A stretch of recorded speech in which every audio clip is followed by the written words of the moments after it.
দেখতাছি তো গাছে ভালোই ফলন দিছে।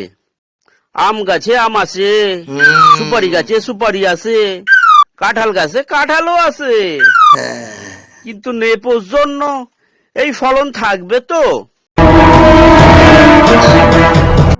এই এই মদন, তোর মতলবটা কি?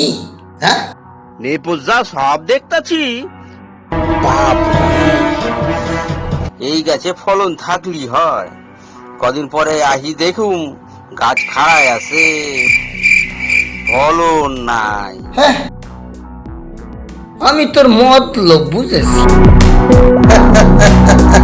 তা মদন, এই বেনুলারের বাগানে তুই কেন আইছিস? তোর মতলবটা কি রে? এই এই তোর হাতে ওটা কি? বদনা। ও বদনা।